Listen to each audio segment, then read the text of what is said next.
Good morning students. आज मैं आपके लिए कंपनी अकाउंट लाया हूँ।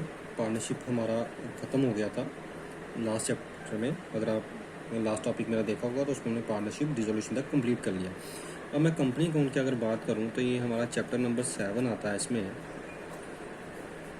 देखिए, कंपनी अकाउंट में सबसे पहले कुछ थ्योरी का पार्ट है, वो आपने 11th में भी किया और बिजनेस स्टडीज़ में भी आप कर चुके हो ऑलरेडी कि कंपनी का मीनिंग क्या है। जैसे कि मीनिंग ऑफ कंपनी, उसके बाद इसमें पब्लिक कंपनी क्या होती है ना, प्राइवेट कंपनी क्या होती है, उसके बाद कंपनी के क्या क्या इसमें डेफिनेशन क्या है, डिफरेंस क्या है पब्लिक प्राइवेट कंपनी में। उसके बाद टाइप्स ऑफ शेयर्स क्या होते हैं, उसके टाइप्स कितने हैं, कितनी तरह के शेयर्स होते हैं, तो ये मैं इसमें डिटेल में नहीं जाना चाहूँगा। उसके बाद बच्चों, अगर मैं बात करूँ आपसे, जो मेन इसमें है, इसमें हमने ये सीखना है कि शेयर्स कैसे इशू किए जाते हैं, जो हमारी शेयर कैपिटल होती है, ठीक है, शेयर कैपिटल होती है, इसके बारे में मैं आज डिस्कस करूँगा, राइट। अब शेयर कैपिटल, जो शेयर्स के द्वारा पैसा इकट्ठा किया जाता है, उसको बोलते हैं शेयर्स कैपिटल। अब ओनर जो भी बिज़नेस खोलता है, या तो अपना पैसा होता है या बैंक से लाता है, अगर नहीं तो फिर वो लोगों से इकट्ठा करता है। तो जो भी लोगों से इकट्ठा पैसा किया जाता है उसको बोलते हैं share capital. The capital of the company generated by issue shares, जो भी शेयर्स इशू करने के बदले में पैसा आता है उसको बोलते हैं शेयर कैपिटल। अब देखिए, इसमें जैसे कि अगर मैं बात करूं आपसे कि जैसे सपोज करिए 1000 शेयर इशू किए गए, ठीक है, 1000 शेयर्स इशू किए गए। अब कंपनी जब इसको इशू करती है तो जैसे ये एग्जांपल के तौर पे मान लो कि 100 शेयर इसने लिए, 300 इसने लिए, 200 इसने लिए, तो ये पूरे हो गए 1000 शेयर्स। जैसे ए पर्सन ने 200 लिए, बी ने इतने, सी ने इतने, डी ने 200, ई ने इतने, एफ ने इतने। तो कंपनी ऐड देती है न्यूज़पेपर में, प्रॉस्पेक्टस इशू किया जाता है, उसके बाद लोग शेयर्स के लिए अप्लाई करते हैं। तो ऐसा नहीं है कि जितने अप्लाई किए उतने ही मिल जाते हैं। ये तो फिर कि अगर कंपनी ने 1000 शेयर इशू किए तो 1000 के 1000 ही लोगों ने अप्लाई किए, कि बस ज़्यादा भी लोग अप्लाई कर देते हैं। तो कैसे उसकी की जाता है। अब शेयर्स की कीमत होती है, ठीक है, मैं उस पर आता हूँ धीरे धीरे। देखिए बच्चों, ये प्रोसेस क्या होता है इसका। सबसे पहले कंपनी को अपने आप को रजिस्टर करवाना पड़ता है authorise capital, register of companies में मेंशन करना पड़ता है वहाँ पे जाके कि हमारी ऑथराइज कैपिटल क्या होगी। तो टर्म्स का आपको मतलब पता होना चाहिए। मैं आपको समझा देता हूँ जो क्वेश्चन में टर्म्स आएंगी। ऑथराइज्ड, रजिस्टर्ड या नॉमिनल कैपिटल। बच्चों ये क्या होती है, अगर आप बुक में देखेंगे, ये होती है कि जितना कंपनी को राइट्स हैं इशू करने के। कंपनी को सपोज करो उसमें मेंशन है कि कंपनी 10 लाख तक का कैपिटल लोगों से इकट्ठी कर सकती है। तो कंपनी की अपनी मर्जी है कि या तो वो इकट्ठा 10 लाख के शेयर्स इशू कर दे वन टाइम में। सपोज करिए हर एक की कीमत 10 रुपये है, तो कंपनी क्या करेगी, या तो 1 लाख शेयर्स, ठीक है, या तो कंपनी क्या करेगी 1 lakh shares at A time issue कर देगी 10 लाख के, या फिर उसको थोड़ा थोड़ा ड्यूरेशन के बाद इशू करेगी। पूरी लाइफ टाइम में कंपनी अपने 10 लाख तक के कैपिटल लोगों से इकट्ठी कर सकती। 10 लाख रुपए डिवाइडेड बाय 10, एक शेयर 10 का हुआ तो 1 लाख शेयर्स ही इशू कर सकती है, इससे ज़्यादा नहीं। तो कंपनी की अपनी मर्जी, अगर उसको रिक्वायरमेंट लगती है कि नहीं अभी मेरी 10 लाख नहीं, अभी मेरी रिक्वायरमेंट 5 लाख है, तो वो पहले 5 लाख लोगों से इकट्ठा कर ले। फिर उसके बाद 10 साल के बाद उसको लगता है कि नहीं 5 लाख मुझे और इकट्ठा करना चाहिए, तो वो कर सकती है। तो इससे ज़्यादा के शेयर इशू नहीं होंगे, इससे कम के कंपनी कर सकती है, इतनी ही लिमिट के। नेक्स्ट है इसमें इशूड कैपिटल। देखिए बच्चों, अभी मैंने आपको ऊपर समझाया कि रजिस्टर्ड कैपिटल का, जिससे हम रजिस्टर करवाते हैं अपने आप को। कंपनी जब रजिस्टर और कंपनी में रजिस्टर्ड होती है, उसकी मैक्सिमम जो कैपिटल है शेयरों के द्वारा वो इकट्ठे कर सकते हैं, वो 10 लाख है उसकी लिमिट, ठीक है। कितनी है, 10 लाख है।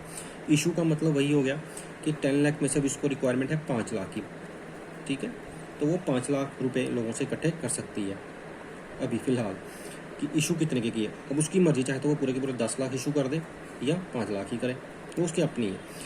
मतलब ऑथराइज हो गया, रजिस्टर्ड, नॉमिनल सेम बात है। इशू हो गया, उसमें से उतने कितने के इशू किए, उसको अथॉरिटी है 10 लाख तक का।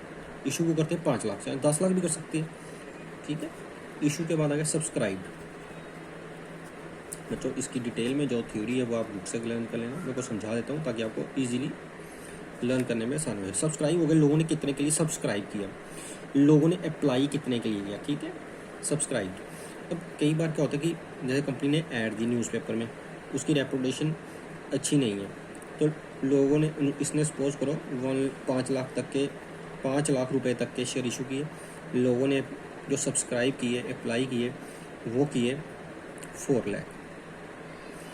कई बार अच्छा रिस्पांस नहीं आता है, लोग इतना ही सब्सक्राइब करते हैं, इतने ही अप्लाई करते हैं शेयरों के लिए, तो ये हो गया सब्सक्राइब कैपिटल कि लोगों ने कितने के लिए अप्लाई किया।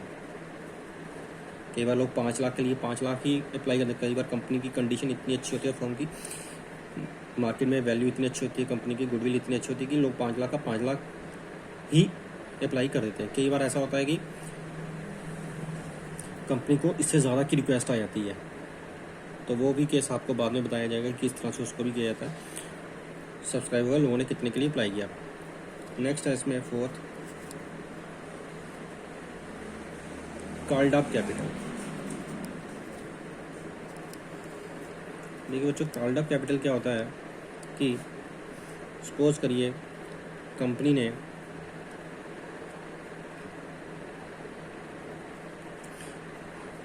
₹5 लाख के शेयर इशू किए, हर एक की कीमत कितनी है, 100 रुपये है, ठीक है।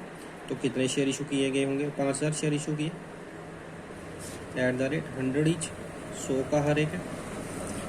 अब कॉल्ड अप का मतलब सपोज करिए कंपनी ने अभी तक सिर्फ 60 रुपये ही मांगे हैं। कितने मांगे हैं, 60 रुपये ही मांगे हैं अभी तक। देखिए कंपनी क्या करती है, ज़रूरी नहीं है कि कंपनी वन टाइम में ही सारा का सारा 100 रुपया लोगों से मांगे, ऐसा नहीं होता। कंपनी बाय पार्ट लोगों से पैसा मांगती है। जैसे कि जब लोग अप्लाई करते हैं, एप्लीकेशंस आती हैं, मैं आपको एग्जांपल के तौर पर बताता हूँ। यहाँ पे सपोज करिए 100 रुपये का एक शेयर है। कितने का है, 100 रुपये का एक शेयर है। कंपनी क्या करती है, जब एप्लीकेशन मंगवाती है तो कहती है कि आप लोग हमें एप्लीकेशन के साथ हमें आप 30 रुपये दे दीजिए, ठीक है। अब सपोज करो जिस बंदे ने 1000 शेयर लिया होगा, जैसे मैं हूँ, मैंने 1000 शेयर खरीदा, 100 रुपये का एक है, पूरी कीमत उसकी फेस वैल्यू कितनी है, 100 की। लेकिन अभी कंपनी ने फ़िलहाल में से 30 रुपये मांगे। जैसे ही मैं एप्लीकेशन लिख के दूंगा कि भाई मुझे 1000 शेयर दे दो अपनी कंपनी के, तो कंपनी को मैं 30 रुपये उसके साथ साथ भेज दूंगा। तो टोटल कितना भेजा होगा मैंने, 1000 × 30, 30,000, ठीक है। ये इसको भूल जाओ, 30,000। अब जब उसके बाद कंपनी की मर्ज़ी है, कंपनी मुझे अलॉट करती है या नहीं करती है, उसको बोलते हैं अलॉटमेंट मनी।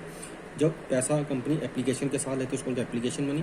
फिर थोड़ा सा कंपनी कहती है ठीक है, जब हम आपको अलॉटमेंट करेंगे तभी आप हमें 20 रुपये दे देना, और 1000 शेयरों पे 20 रुपये और दे देना। तो फिर से आगे 20,000 हो, 3 महीने के बाद, 4 महीने के बाद, क्योंकि एप्लीकेशन आज भेजी, कंपनी उसका 2 महीने के बाद अप्लाई करे कि हमने आपको इतने अलॉट कर दिए, आपने हमसे 1000 शेयर मांगे थे, 1000 शेयर मांगे थे, हमने आपको 1000 शेयर दे दिए, अब आप हमें 20 रुपये उसके साथ दे दो। तो हमने उनको अलॉटमेंट के बाद 20 रुपये दे दिए।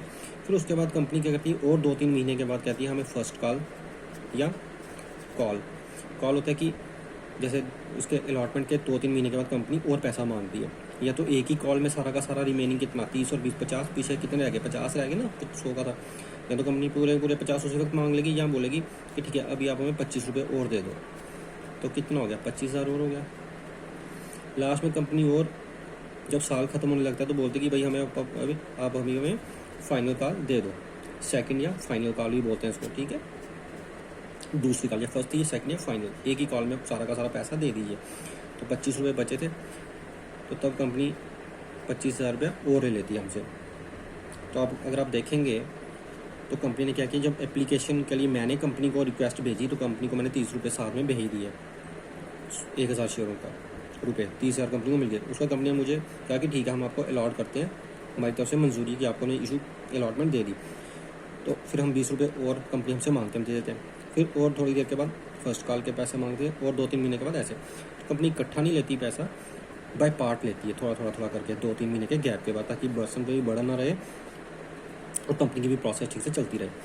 तो देखा जाएगा तो 1, 2, 3, देखो 1 लाख रुपए के मैंने अप्लाई किए थे, 1000 शेयर 100 का, तो मैंने कितने 1 लाख रुपए मैंने कंपनी को देना था शेयरों के बदले में, ठीक है, 100 शेयरों के बदले में, 1000 शेयरों के बदले में। तो 30,000 मैंने पहले दिया, 20 बाद में, 25 बाद में, 25 बाद में। तो इस तरह से होता है ये process, application money, allotment money, first call money, final call money. तो बच्चों इसके साथ आपको ये भी सीखने को मिल गया। अब इसमें से पेड अप क्या होता है, देखिए पेड अप कॉल्ड अप क्या होता है। कॉल्ड अप कैपिटल पे पहुंचा था मैं, तो कॉल्ड अप क्या होता है कि कॉल्ड अप होता है, सपोज करिए कंपनी ने हर एक शेयर 100 रुपये का, कितने का है, 100 रुपये का शेयर है, ठीक है। कंपनी ने अभी तक सिर्फ मेरे से 50 रुपये ही मांगे हैं एप्लीकेशन अलॉटमेंट, तो ये हो गया कॉल्ड अप, ठीक है। कि कितना पैसा अभी तक कंपनी ने मांगा है हमसे, अभी तक कितना पैसा मांगा है, उसको बोलते हैं कॉल्ड अप कैपिटल। 100 में से अभी तक 50 ही मांगे हैं। उसके बाद होता है paid up. Paid up capital, अब बच्चों चोरी नहीं है कि हर बंदा सारे के सारा पैसा ही दे। जैसे कंपनी ने 50 रुपये मांगे थे मेरे से अभी तक, टिल डेट 2 महीने तक इतना मांग लिया था। अब कई बार क्या होता है इंसान नहीं दे पाता, कंडीशन नहीं होती ऐसी। कंपनी ने अगर सपोज करो 50 रुपये कॉल किए, कॉल का मतलब कॉल करके मांगे, तो पेड कितने किए हो सकता है उसमें से सिर्फ पहला ही उनको आया हो, दूसरी किस्त नहीं दी हो किसी ने, तो पेड अप होता है उसमें से जितना मिला। 50 रुपये कॉल्ड अप थे, उसमें से कंपनी को 20 रुपये नहीं मिले तो 30 मिले, ठीक है। तो पेड अप होता है कि जितने मांगे उसमें से कितने दिए पर्सन ने, ये हो गया पेड अप। बच्चों तो ये आपने मोटे मोटे तौर पे ये चीज़ें याद रखनी है, और ये आपको बार बार पूछी जाएंगी चीज़ें, इसलिए मैं बता रहा हूँ। तो देखिए जैसे कि फिर से बता देता हूँ, जैसे 100 रुपये का शेयर है तो कंपनी कभी भी इकट्ठा नहीं मांगती। इसमें आपको ऐसे दिया होगा कि एप्लीकेशन पे कंपनी ने 30 रुपये मांगे, अलॉटमेंट के बाद कंपनी ने 20 रुपये मांगे, फिर फर्स्ट कॉल जब हुई तो कंपनी ने 25 रुपये मांगे, और सेकंड या फाइनल कॉल जब हुई तब भी कंपनी ने 25 रुपये मांगे। इस तरह से कंपनी पैसा मांगती है। तो ये आपने टर्म सीखी हैं, ये आपको हेल्प करेंगी आने वाले क्वेश्चंस में। Bye students.